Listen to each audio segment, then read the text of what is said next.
প্রায় এখানে 20টার উপরে প্রতিষ্ঠান আছে, বড় বড় প্রতিষ্ঠান যেগুলো তছনছ করা হয়েছে, ভাঙচুর করা হয়েছে।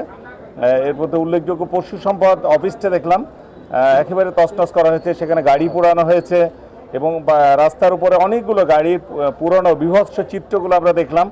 পুলিশের যে স্থাপনাগুলো ছিল, পুলিশ বক্স ছিল, ডিবি অফিস ছিল ইত্যাদি ভাঙচুর করা হয়েছে ব্যাপক হারে এবং ট্রাফিক পুলিশের যে স্থাপনাগুলো সেগুলো একেবারে নিশ্চিহ্ন করে ফেলা হয়েছে।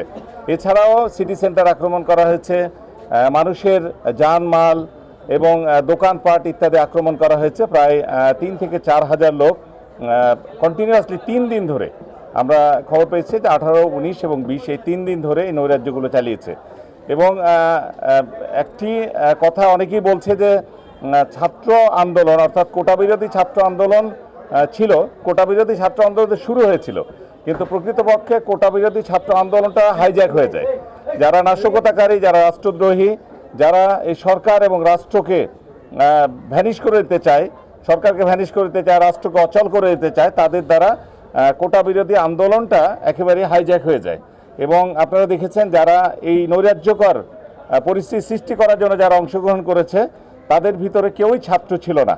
আমরা এখানে খবর পেয়েছি যে বিভিন্ন রাজনৈতিক দল, সরকার বিরোধী রাজনৈতিক দল, বিশেষ করে 2টি রাজনৈতিক দলের সদস্যরা সক্রিয়ভাবে অংশগ্রহণ করেছে। এর সাথে সাম্প্রতিক সময়ে জেলা পুলিশের উদ্যোগে আপনার রাস্তাগুলোকে মানুষের চলাচলের জন্য স্বাচ্ছন্দ্যময় করার জন্য কিছু হকার উচ্ছেদ করা হয়েছিল।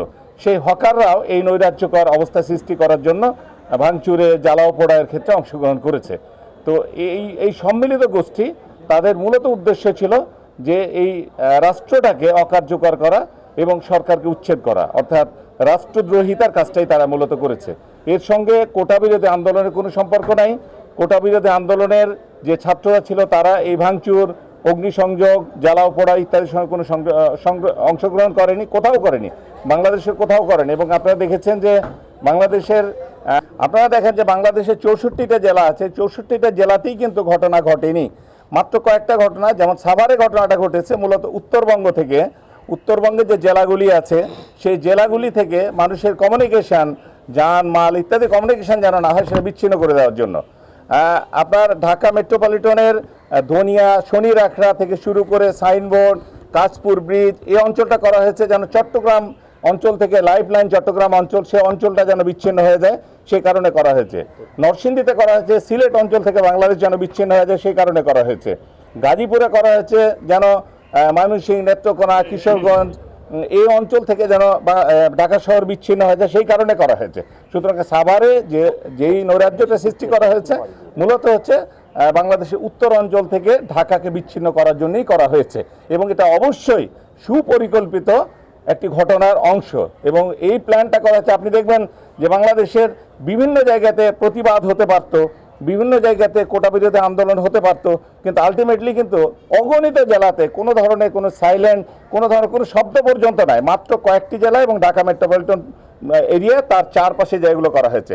তার মানে এটা সরকার পতনের, রাষ্ট্রবিরোধী যারা চক্রান্তকারী তারা সরকার পতনের ইচ্ছায় এই কাজটি সাভারে করা হয়েছে এবং সাভারের চারপাশেই করা হয়েছে। এই অঞ্চলে যারা আছে, যারা সরকার বিরোধী, রাষ্ট্রবিরোধী, তারা তো অংশগ্রহণ করেছে। এছাড়াও বাংলাদেশের বহু জায়গা থেকে এই নৈরাজ্যকর পরিস্থিতি সৃষ্টি করার জন্য পরিকল্পিতভাবে অনেক লোক এখানে এসেছিল। একটা 2-3টা রাজনৈতিক সংগঠনের যারা বাংলাদেশে বিভিন্ন জায়গা থেকে গেল, তারা এসে মূলত ঢাকা শহরকে উত্তরবঙ্গ থেকে বিচ্ছিন্ন করার জন্য সাভারে পরিকল্পিতভাবে আক্রমণটা করেছে।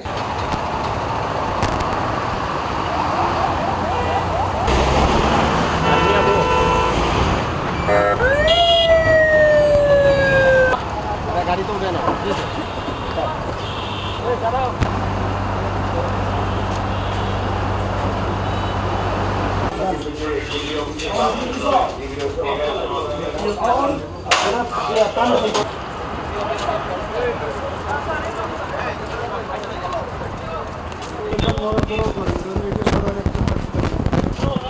জানলাতে ভিডিও ভাঙতেছে আর ওই যে এখানে আর এই 2-3 নম্বর